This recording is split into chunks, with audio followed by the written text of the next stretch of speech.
Welcome to the E-Show with Neil Ravin.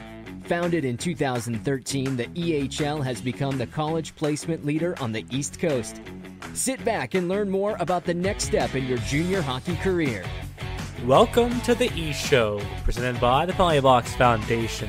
The Foundation's mission centers around their daily motto, we take care of our own, as they help out all of those within the hockey community who have experienced a catastrophic event. Learn more at penaltyboxfoundation.org. What's up? My name is Neil Ravin, and this is episode number 97 of the E-Show. On this week's episode, we start off with Billy Girard, the 2019-20 EHL Goalie of the Year. Gerard is now the starting netminder at the University of New England and was just recently named the Goalie and Rookie of the Week in the CCC. Moving along to the weekly rundown, and this week's updates to the EHL and EHLP power rankings feature a handful of shakeups following the Haverhill Showcase. As for the Ecru Fantasy Challenge, Lauren has now taken over the top spot thanks to a shutout versus a top 5 team. And then last but not least, we wrap things up with our What to Watch For segment that includes a little post-draft discussion for the upcoming 2021 EHL All-Star Classic. I'm joined now by Billy Girard, an alumni of the Boston Junior Rangers and the current starting goaltender at the University of New England. How's it going, Billy? Good, Neil. How are you? I'm doing well, and thank you for coming back on the podcast. You were on the very first episode we ever had, and now you're back on for episode 97 because you were just recently named the CCC's Goalie of the Week and Rookie of the Week. How'd that award make you feel? It's just good to see some sort of not recognition, but some sort of substance for all the hard work over the past year and a half with everything going on. So, I just didn't do it by myself. My teammates helped me get that award. And we also had one of our forwards that got the Player of the Week too. So, just great to finally get back into hockey and see those stuff come out because it just shows that hockey's back. Yeah, that was my next question because you played twice last year against Colby, of course, twice already this year against Nichols. How does it feel to be back in action? I mean, it feels great. It really does. We played a total of 5 scrimmages last year. Played in 3 of them, and those were good experiences. I mean, it really did help, moving forward. But we didn't play in front of fans, and the games were a little weird. We had to wear masks and stuff. So then, this past weekend at Nichols, we played there, and then they came to us on Saturday night, and I mean, it was a packed house. I mean, it was unreal. The fans were unreal. We couldn't thank them enough, and I was just excited to be there, and I would have played another 60 minutes if we could. I'm looking forward to this upcoming weekend too. It's going to be a big weekend, so it's just great to get back into things and be able to play without masks and any restrictions right now. So it's great. Did you have to kind of pinch yourself? Did it finally feel like you were playing college hockey? I think it was more so like the fan atmosphere. Like I think that really kind of like put it back into perspective. I remember going out for the first period and like people were applauding, like cheering out. And it felt really good, to just kind of step on the ice and take those couple laps there before the start of the game. So yeah, that was a good experience. When it comes to skaters, getting your first goal or your first point is always a huge moment when they go to college. Obviously for goaltenders, it's different. To already have 4 wins under your belt, did it feel like an immediate kind of monkey off your back and any stress that you could have had was immediately gone? Yeah, I know going into this upcoming weekend, I mean, I had prior experience with the games last year. It is what it is last year. They some of them were intense, some of them weren't. So I kind of knew what to expect, but, the stakes were a little bit higher. And, now we're actually playing for 2 points both those nights. So, I kind of took a little bit to just calm back into things, and I was able to find my rhythm, and we got two big wins moving forward, so that's always a great start. And when you look back at your time in the EHL, of course you joined the Rangers partway through the 2018-19 season, then you were the guy the 19-20 season. How valuable were those 2 years for you in your development? I mean, super valuable. I mean, I was able to learn that last year at BGR. I was able to play with big minutes and big games, and we had a great team in front of me as well. So, it really helped me hone in on my game and learn to play at a high level on a consistent basis. And the year before was also, still able to play a good amount, but it was also, being able to balance a couple of things as well with not getting, the full ice time and, splitting some weekends with my goalie partner, Aiden Curry at Rockport. So, it was a good balance of things. And then it just folded over really nicely that last year there. And obviously there were so many games that you played throughout your time with a Rangers jersey on, as you see two of them behind you right now.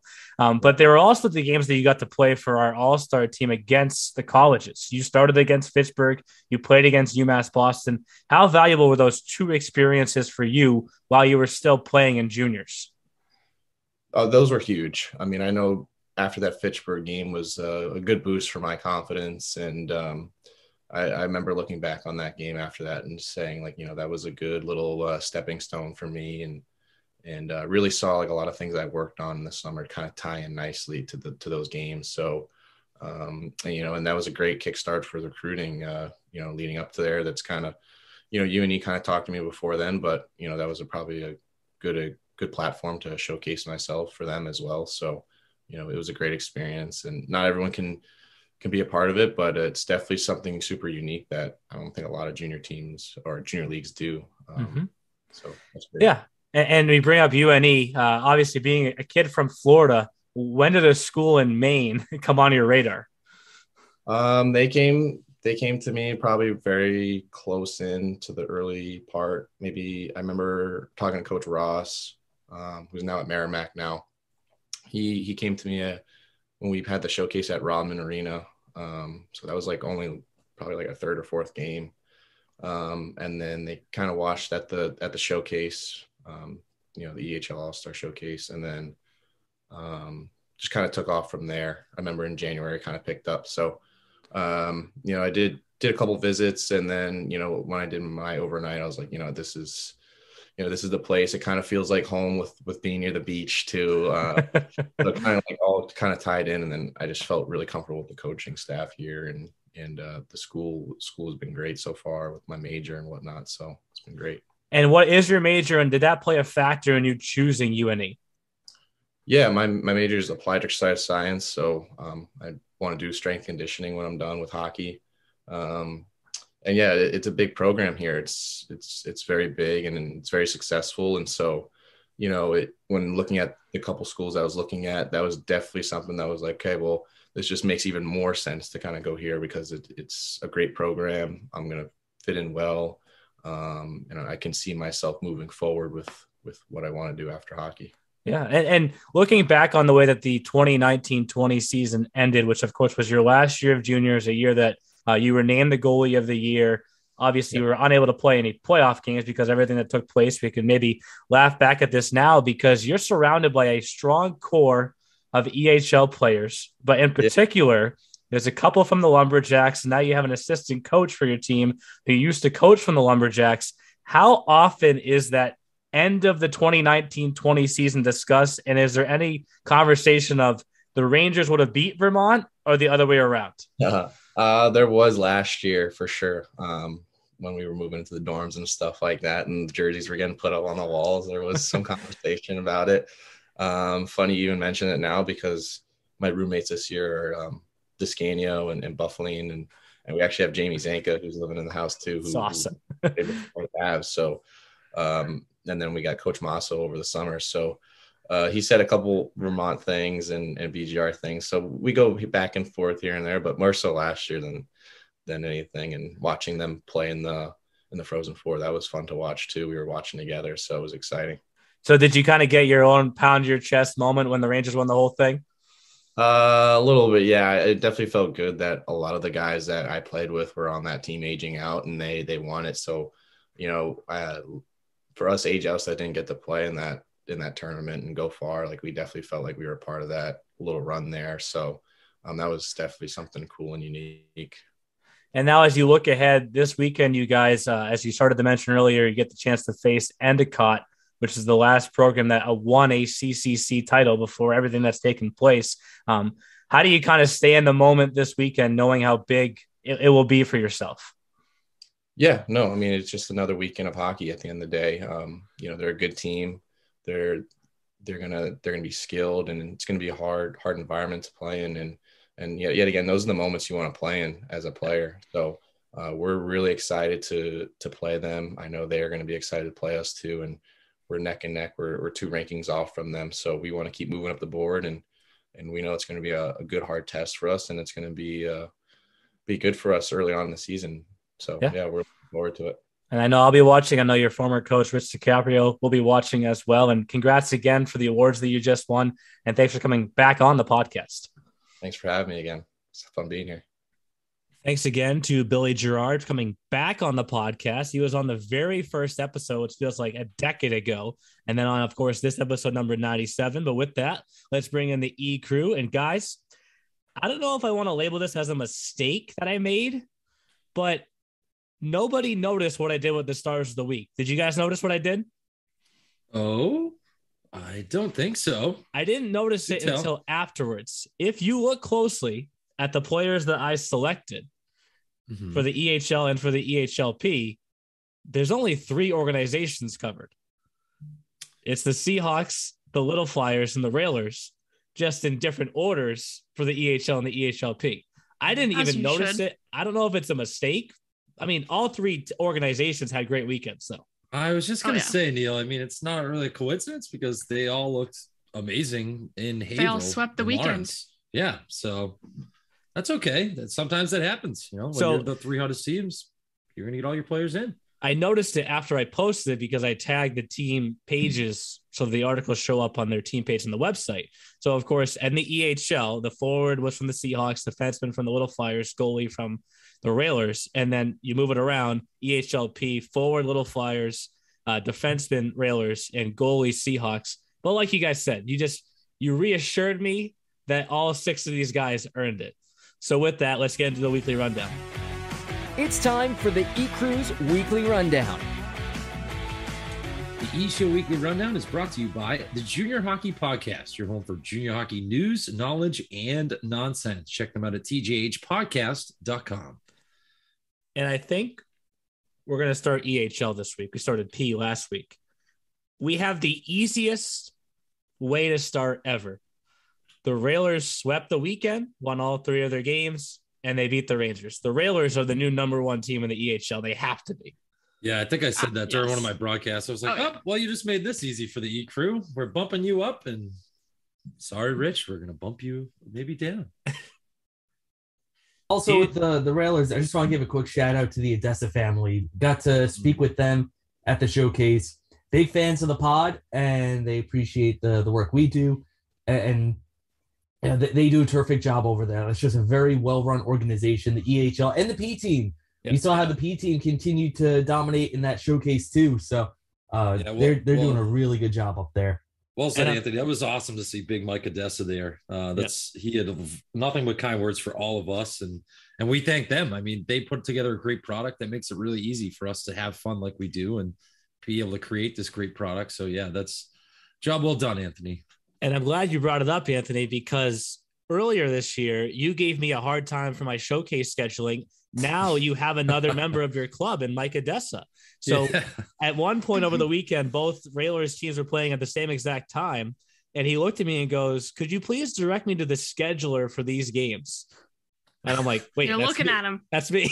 And he's like, probably the nicest chopping the knees you've had, right, Neil, about the scheduling. It was so good, though. Everyone else is like F-bombing. And yes, it was so good, though, because he was like, well, you may have to push my chair over there so I can go watch that side next. And it was like, okay, I'm right here. You have to get one of the computer chairs so we can roll in, roll out. Yes, just good going back and forth. In the zone, out of the zone. A 3-0 weekend.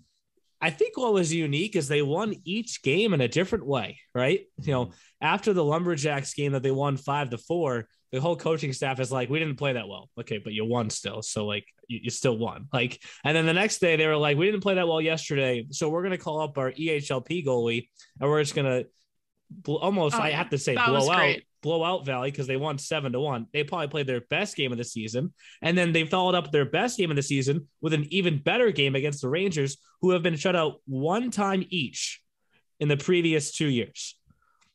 Like, shutting out the Rangers is a big deal.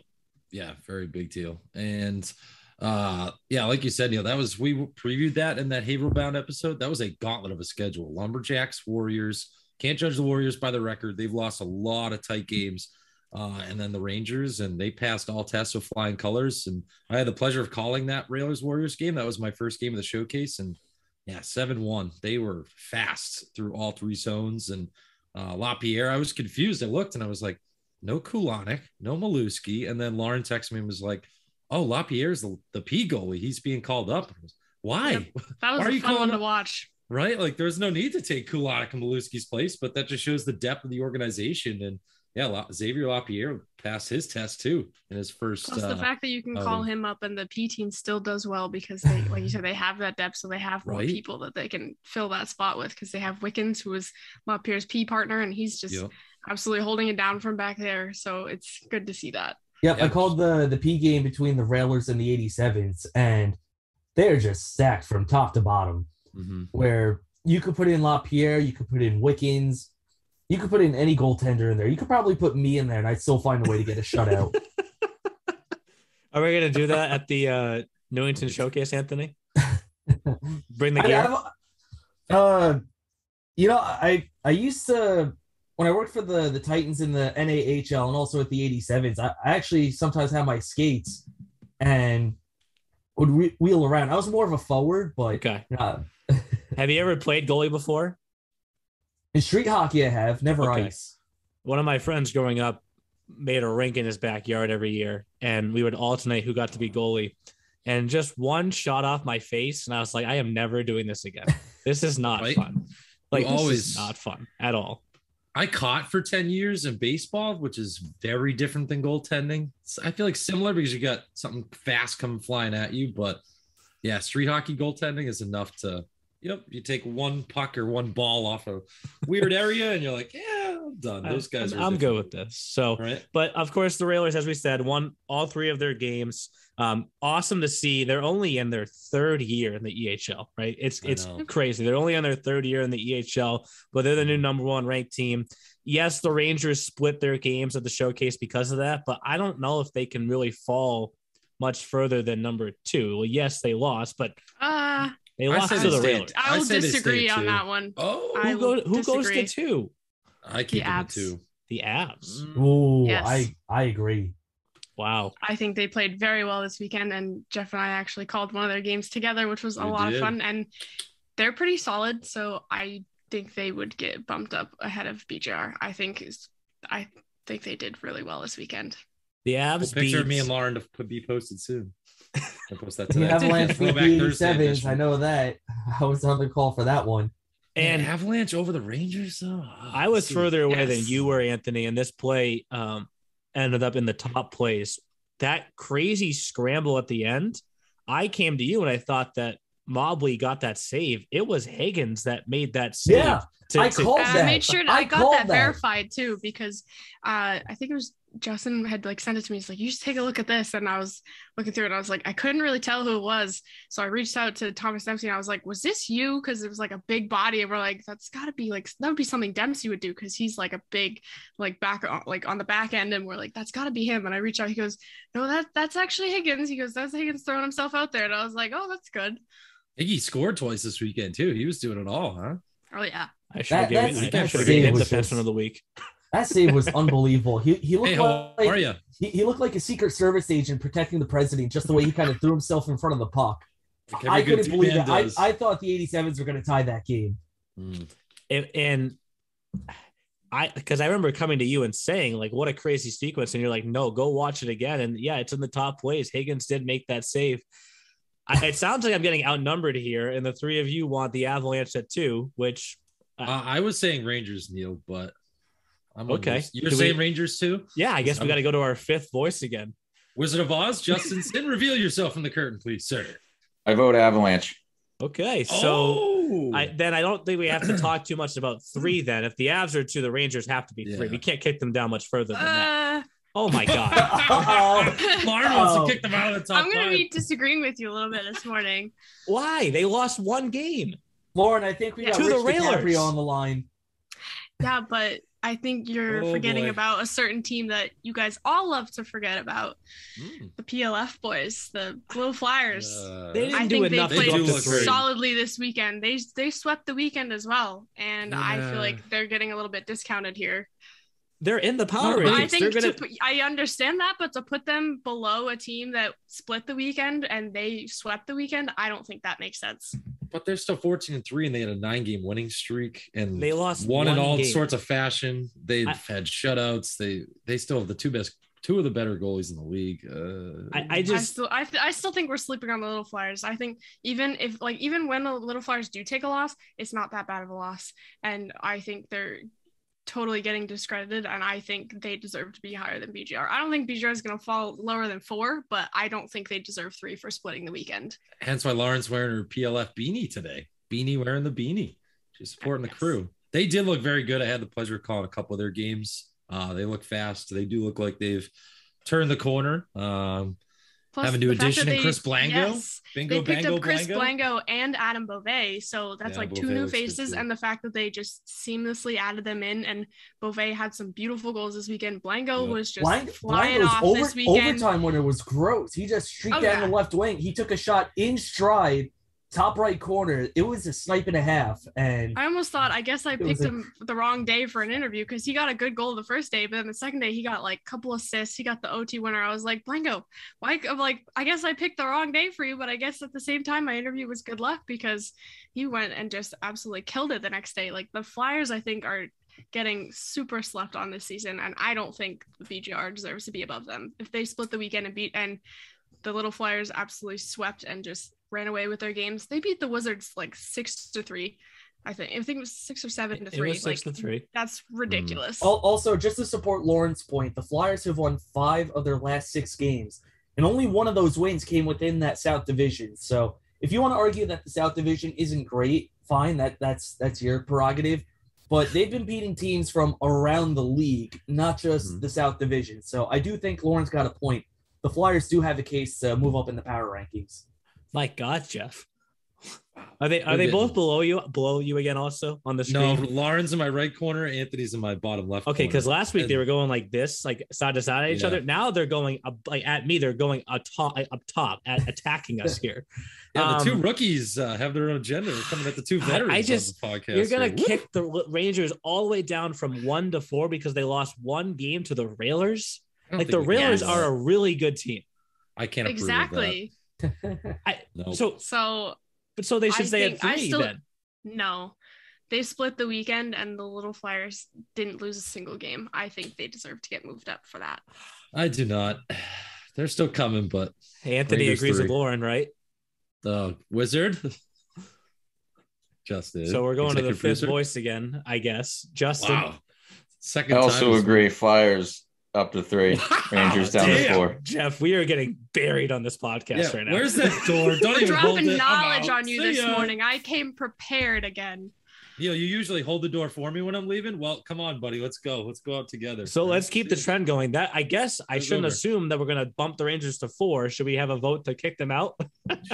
No, I think they do sit at 4. Okay. They split the weekend, so I can still respect that, but I think that's about as low as they should fall. Man, I cannot wait to post 9-game winning streak. Yeah, they're literally gonna say, Neo, what the hell? And I'm gonna say, you have to go listen.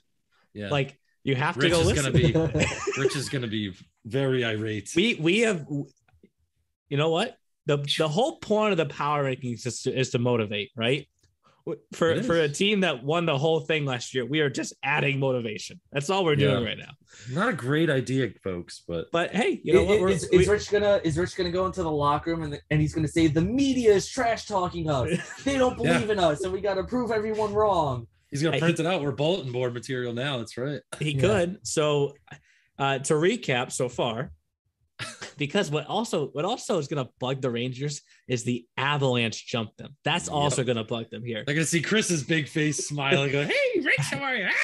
To recap the Anthony and Lauren power ranking so far, it is the Railers at 1, the Avalanche at 2. Oh, sorry, Anthony, Lauren, and Justin power rankings. Railers at 1, Avalanche at 2, Little Flyers at 3, Rangers, I'm putting my foot down at 4, and then 5. I guess we have to figure it out because Maryland. I don't know what to think of Maryland.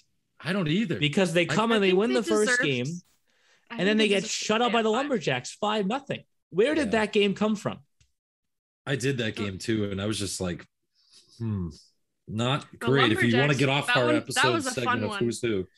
Plus I gotta say that 200-foot goal from Tyler Penry was just ridiculous.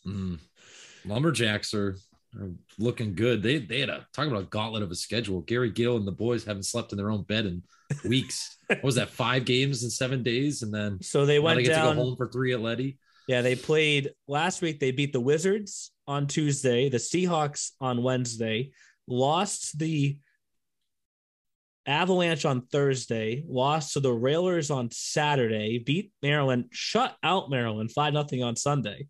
Now they're home, hopefully well rested. I don't know if they move in. I think Maryland still stays at 5 because they did split the weekend, and they are still, as crazy as this sounds, they have games in hand, but they still have a 10-point lead in the South Division. Yeah.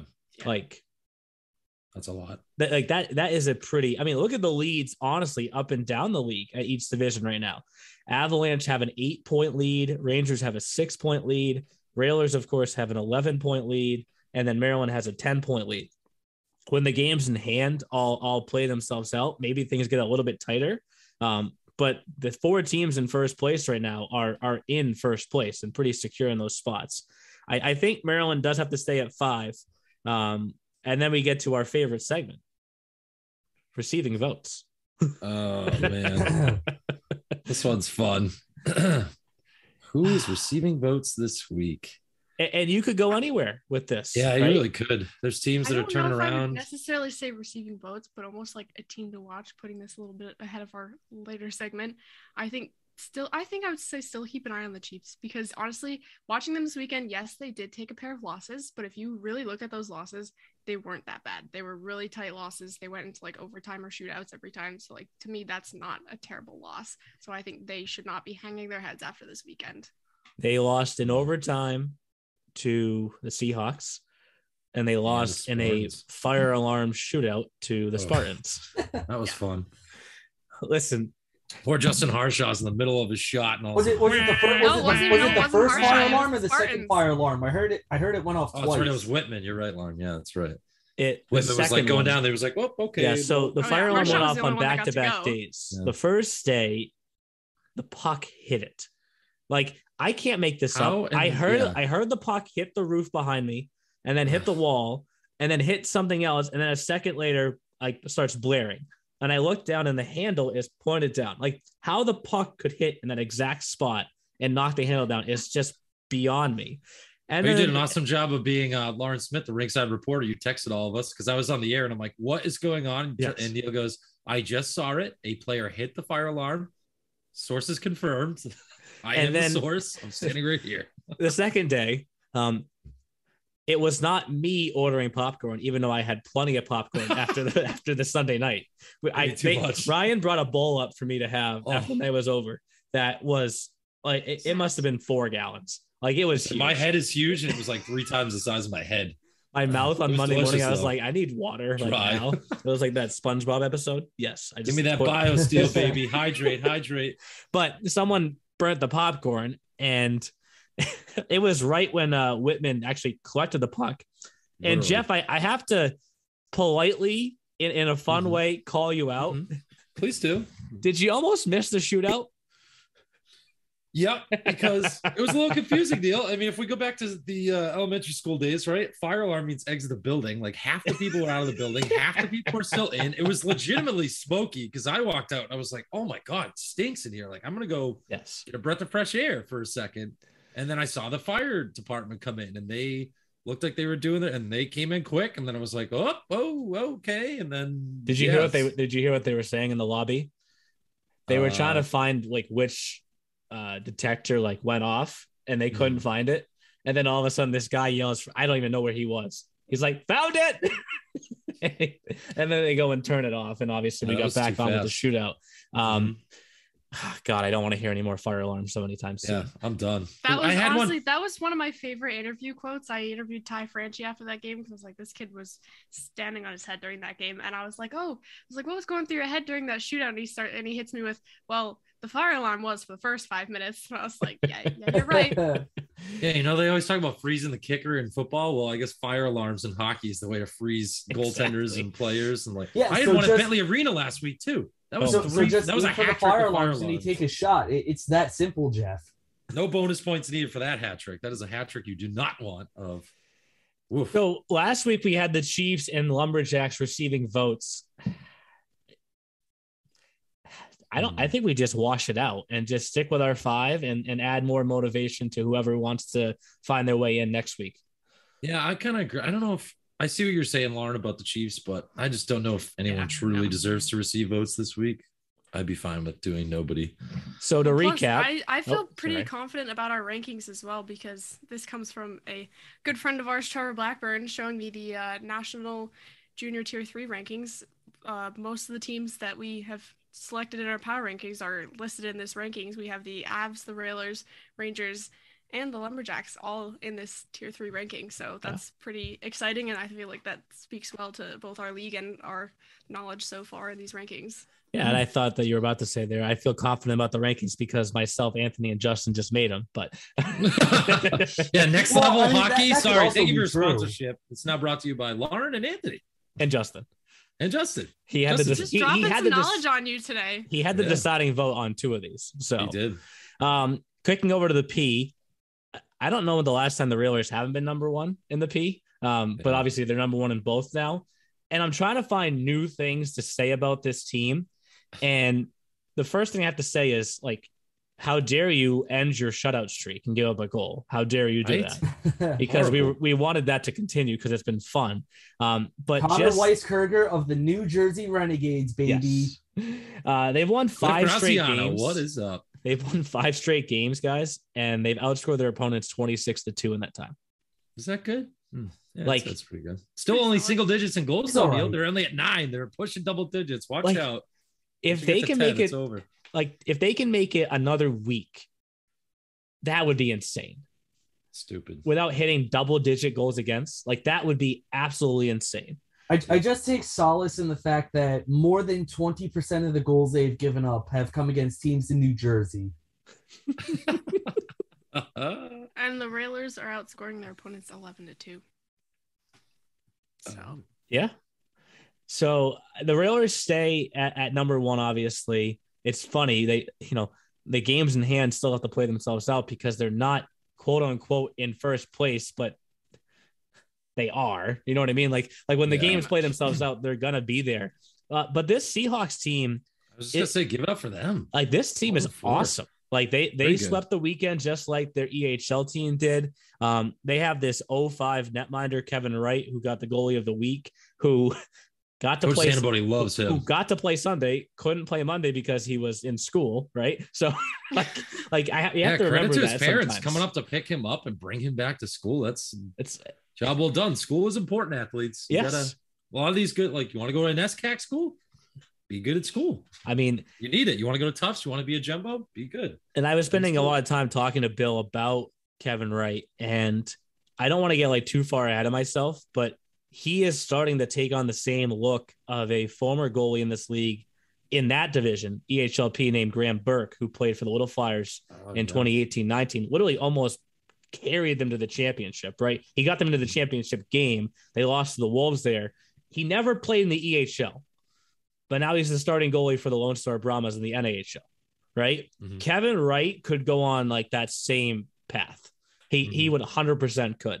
And he does have a start in the EHL this season as well. So it's a goalie we have to keep an eye on from here on out. Obviously, I think those are the 1-2 that just carries over from last week, Railers and Seahawks. We had the Lumberjacks at 3 and the Chiefs at 4. The Lumberjacks won both of their games of the showcase. They beat the Express and they beat the Warriors. So I think they probably should stay at 3 because of that. I don't think they did anything, their 2 wins versus the Seahawks 2 wins. It's not enough to jump over. After that, I don't know. The Chiefs, the Chiefs split their games. They got beat up pretty good by the Little Flyers. They did get a win, though, to wrap up the showcase. Who do you guys think goes to 4? Because I do have a team that I think should be there. I mean, I'm just going to go to Lauren and Anthony since this is their power rankings. Because I know I'm just going to get outnumbered. So, yeah. I think my answer here is pretty obvious by my hat. I think the Little Flyers need to take Hey, the Little Flyers Flyers, back both in. their E and their P team were pretty nasty this weekend, taking the sweeps. So I think they deserve to be there. I don't. The Little Flyers lost their first game to the Avalanche. Then they swept from there. The Little Flyers had a great Sunday, right? They won both games.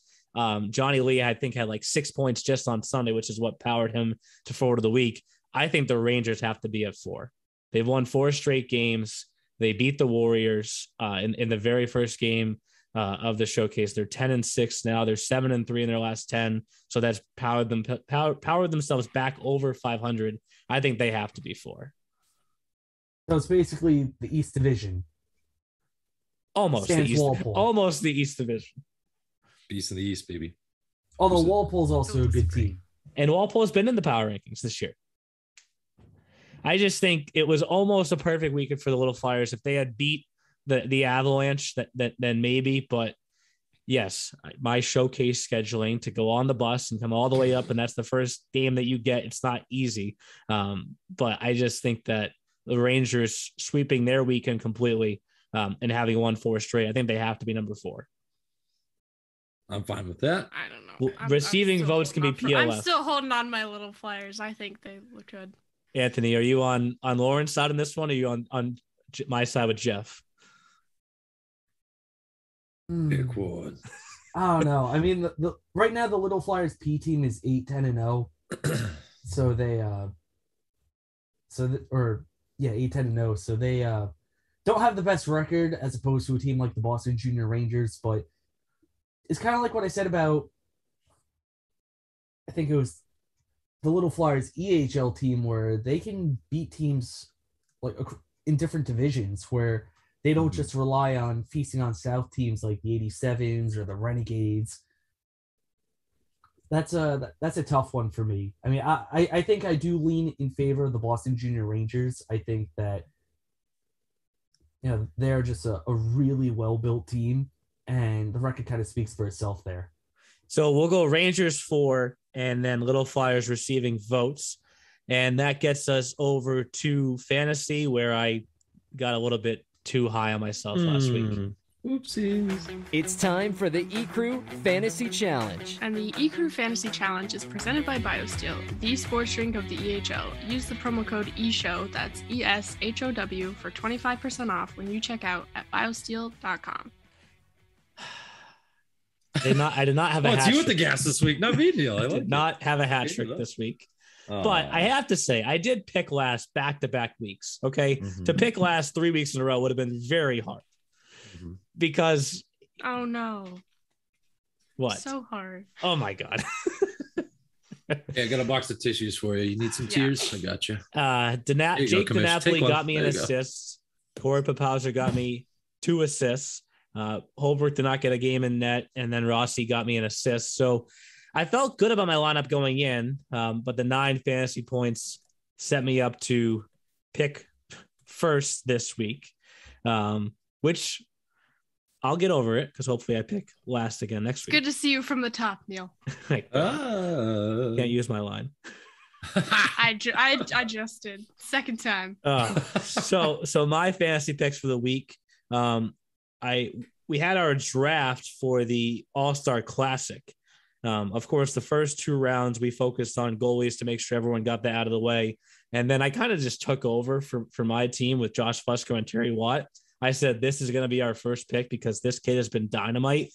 Andrew Kimball has 9 points in 4 games. His game winner against the Chiefs was disgusting. And he's just a dynamic forward, power forward, really uses his size well. I think he's 6'1" or 6'2". As I mentioned, he's been really hot for them, and I'm going to lean on him this upcoming weekend. Another defenseman that got selected in the All-Star Classic is Tim Duffy. I've been very impressed with the play that I've seen from him. He's one of those players that when the chance is there, he'll jump up in the rush, but also knows what his role is defensively. So hoping that there's big things coming from him there. In goal, I'm going to go with Chris Jackson. We're not going to dive too much into what's going on with the Rangers right now, but there is a little bit of a sickness. So I used my inside sources on who will be starting. So that's who I'm going with. They have a big home-and-home series with the East Coast Wizards. And then Damon Dulac, a funny story I have to share about him. I have the headshots folder from the Railers because at times we've been using headshots for some Stars of the Week stuff. And when you put the photo on Sports Engine, sometimes it compresses. So I can go in and I can grab the original high-quality headshot, and I find Damon Dulac's, and then I find a second Damon Dulac. I don't know if I want to show it and share my screen right now because the second Damon Dulac has taken off the shirt and the jacket that was underneath his tie for that picture, and it's just the tie. Bare chested. And I was like, icon right there. Wow. I was like, that's a look. Like that had to be that's hysterical. Taking Casual Fridays to a new level. Right. So I found the picture and I honestly laughed to myself in my empty house here, my office, right, for a good 10 minutes. And I was like, EHL headquarters. Clearly nobody else finds this funny right now because I'm laughing by myself, but I thought it was hysterical. So those are my picks. Who did I have pick second? Was it Anthony? Yes, it was Anthony. So to recap Anthony's picks from the showcase, Hayden Hotchkiss got you a goal and 2 assists for 7 points. Victor Malzahn, who I thought was an excellent pick for your defenseman and has been great for the Rangers all year, didn't get you anything. Jackson Bernard actually didn't start in the second game against the Wolves, but then came halfway through and shut the Wolves out in the second period and then stood pretty tall in the shootout to get you a victory there. And then Lucas Baxay with 3 fantasy points for you. So what are your next fantasy picks look like, Anthony? Okay, taking a look at the next fantasy picks. Starting off at forward, I have from the Seacoast Spartans, the Sparties, the Sparty Party, whatever you want to call them, Cooper Board. He has 16 points in 12 games. He has, in each of his last 3 games, he has 2 points. He had 2 points against the Connecticut Chiefs. He had 2 assists against the Little Flyers in that overtime loss. It was a really exciting matchup. And I think he's been a forward on the rise for them. Big reason why the Spartans have really kind of held their own this season. And I'm going to have him on my fantasy team this week. For defense, going back to the Nutmeg State, baby. Kieran Chung. Everybody loved that. All the coaches and scouts were talking about that at the showcase. He has 11 points in 9 games. The only game he did not record a point was the very first game he played. It was back on October 3rd against the Avalanche. So he's on an 8-game point streak. Is he an 04 also? He's another one of those young guns. I think he's an 04 defenseman too, which would make him one of the youngest defensemen in the league. Wow. He is. Yeah, he is good. He moves the puck really well. Yep. And so I think he's also one of the reasons why the Rough Riders have sort of come back this season. They started winning once he came back. A couple of other players as well, but I think he is a big reason why. Then for goalies, I have Stephan Culhanek. We were talking about at the beginning of the podcast, the Railers have just been unstoppable. Kulhanek's a big reason why. He's won his last 4 starts. Got to go with him. Then for my utility player, I'm going to the Walpole Express. Justin Guelph, second on the team in points. He has 7 points in. Wait, no, let me. He has 9 points in his last 4 games. He has been dynamite. Picked up a hat trick against the Seacoast Spartans. Yeah, he sure did. There. I was waiting for someone to say it. Hat trick, ding. Mm-hmm. Well done by Justin with that. That was one of the best clips we've had. Yep. So he's my utility player. And there's Anthony's lineup. God, I'm blanking on the order of what we picked. Who picked next? It was Lauren. Team low. To recap her picks from the showcase, Ben McGlashing was the pick that I was upset that I didn't get. But he had a quiet. Bit surprised by him. Yes, he had a very quiet weekend. Thomas Dempsey got you an assist. Tyler Penry got you 10 fantasy points. I'm sure that you think that one of those goals, the empty net goal from 200 feet away, should have been worth more. Beautiful. And honestly, in the moment, I should have been cheering harder for Maryland because that shutout victory for Cotai was a bonus game 1 and shutout against a top 5 team. That's the first we've had of any of those this year. We've had games 1 against a top 5 team, never a shutout before. And that's an absolutely dynamite performance by him, and a big reason why she got 18 points from Cotai. So a total of 30 points overall. And who do you got this week? I'm picking a few new faces, some we've seen so far this season. I am starting up front with a Chief this time. I'm picking Jack Devine. I think my intro to him was hilarious in the Worcester Showcase. I was trying to pull a player after their win in that showcase, and I was told by his teammates, you got to go with Devine. He's the dustiest player on the team, and honestly, he's been living up to that. He's been pretty solid for them, so I'm excited to pick him up and see what he'll do for me this week. And then I'm stealing one of Anthony's players from last week, Mr. Victor Malzahn. We've talked about BJR being pretty hot, so hopefully he'll do well for me on the back end. And in net, we just talked about Maryland as well. I'm picking up Mr. John Werber. Maryland has been a bit hit or miss, but I think their goaltending hasn't been all that bad, so I'm excited to see what he can do. And then this one is a little thank you to one of my new friends, Mr. Stevie Brown. I'm partnered with him for the All-Star game. I'm taking one of his kids, Lucas Baxay. I've been looking at his stats, and he's been a fun one to watch. Colin Bella's right up there with him, but Lucas Baxay might be giving him a bit of a run for his money this season, so I'm excited to pull him into my team and hopefully get some good points. Yeah, he's very good. Returner, been here for a couple of years. I think I picked him week 1. I think you did. And that I think was many moons ago. Collectively have to now pause and give Jeff a round of applause. Thank I you. think this is the first time you've picked last all year. Correction, sir.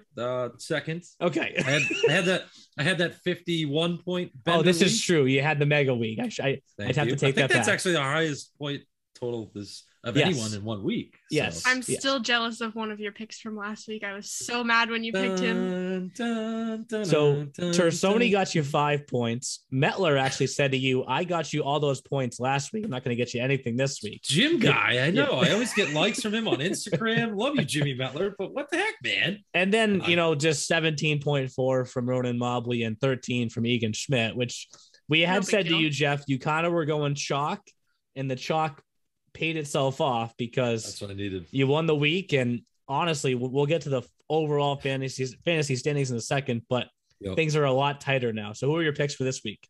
Things are a lot tighter, Neil. So I guess one would say I'm getting a little cute this week, trying to mix it up after going chalk 1 week. I'm like, yeah, let's stretch out. Let's jazz it up a little bit. So let's see. Where do we want to start? Should I start from the blue paint out?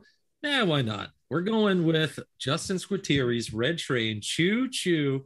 Scott Bird enter my fantasy team. I had good luck with fantasy goalies in the past that had Bird relations, one being Tobias Falkenstead many moons ago with Neil and Brittany. What was that, 2 years ago when the Falcon was a big goalie for Walpole? So Mr. Bird, let's go. Let's fly into action, and let's fly some more W's into my he was looking good this weekend.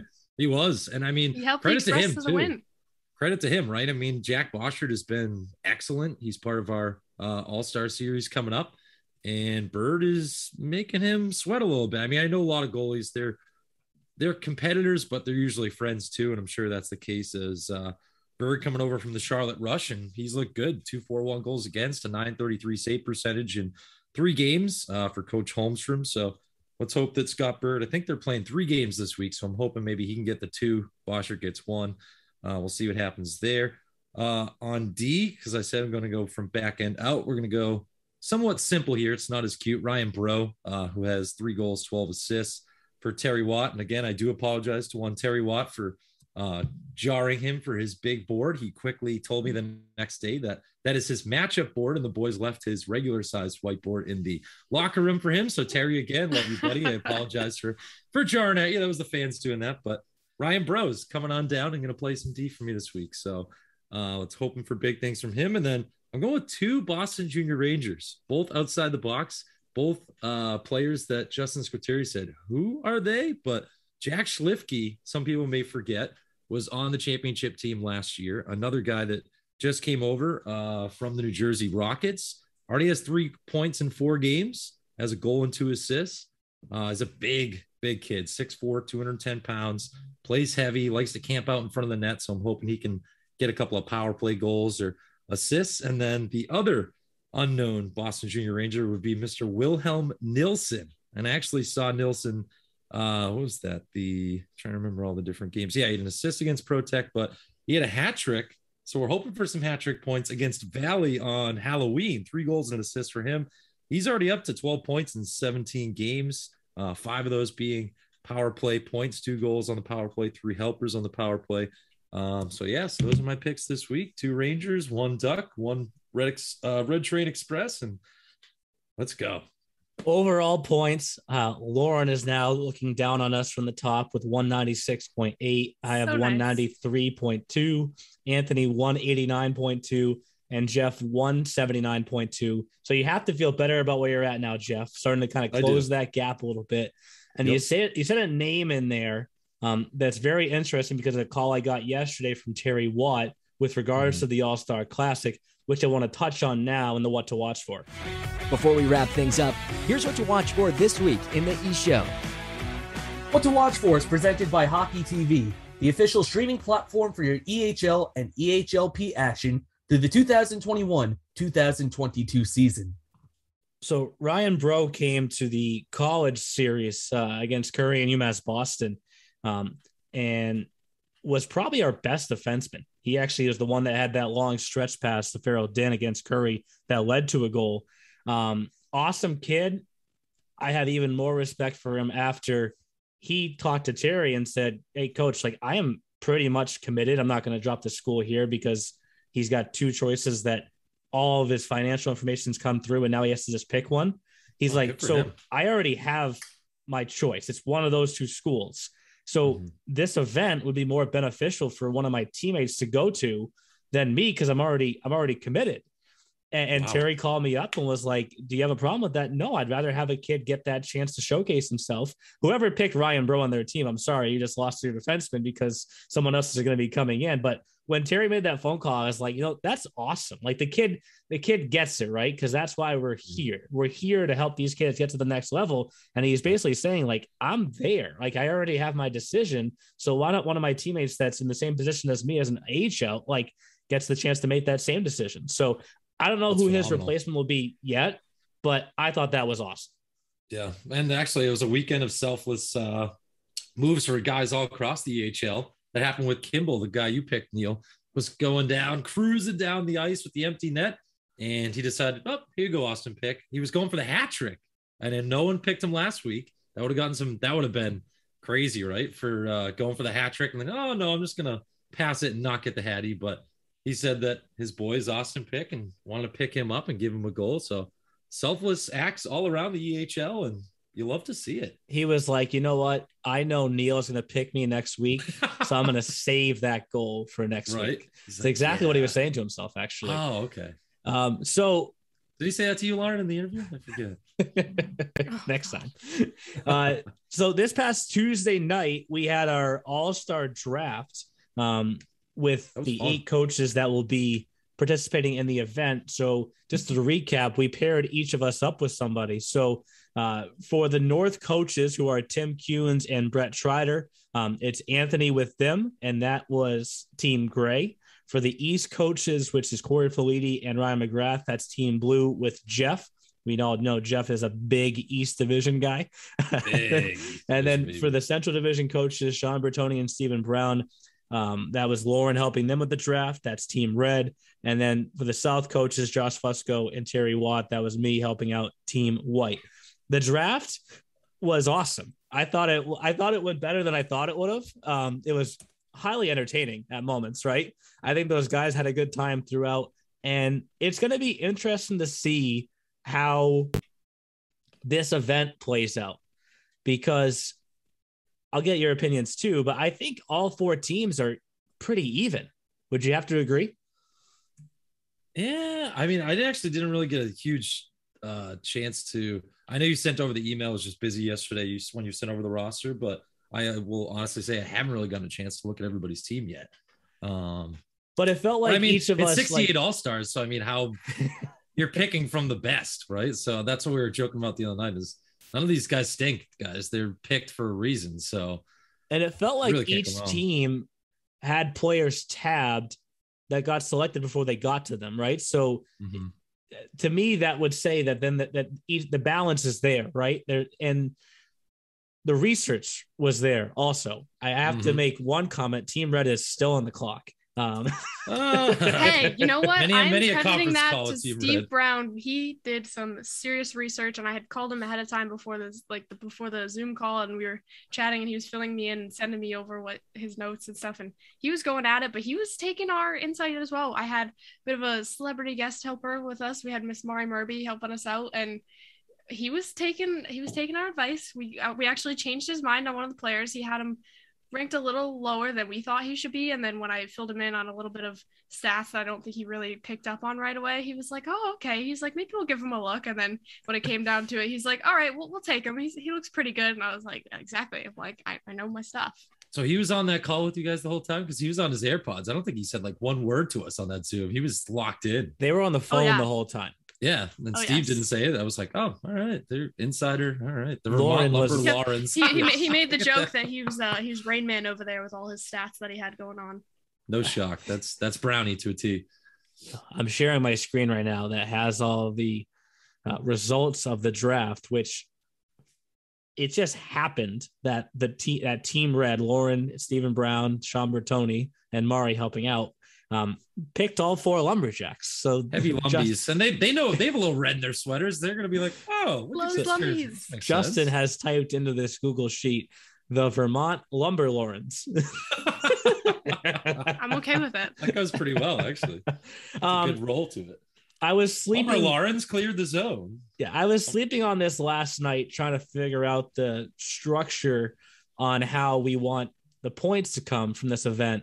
I think it would be a little bit too much to try and get all the assists and the goals and whatnot and pick specific fantasy players. So I think the points that you earn, that your team earns, right? Because this is a round robin. So if you win a game in regulation, you get 3 points.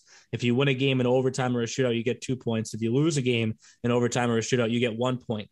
The points that your teams earn in the round robin standings, you will earn in the fantasy standings.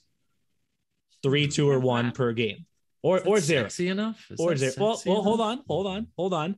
And then if you get to the championship game, you get a certain point total, and then if you win the championship game, you get a certain point total. What that point total is, we can discuss. I don't know if we can go enough points to put Jeff in first place. I don't think we can go that strategy. Darn it. that would be kind of funny though, if it was to the decimal point too, right? Got you up by like 0.1. I'll take it. I'm thinking something like an additional 3 points for making it into the championship game, and then an additional 5 points if you win the championship game. And then do we put any extra sauce on it with maybe individual points from that championship game, or that might be too much? That's too much. That would be so much fun though, counting up all these individual. That's just too much though. It would be like the end of the year last year when we were doing fantasy with those gigantic lineups, and every day I spent literally 2 hours on scheduling and then literally 2 hours on fantasy. And I was like, let's get to whatever else I have to work on today after that. But that event obviously is coming up on the 21st and 22nd at the Ice Den. The 4-team round robin. Jeff is staying over at my house. We're going to have some fun. I told Vicky that last night. She's like, what do you want to make for dinner? I was like, I don't know.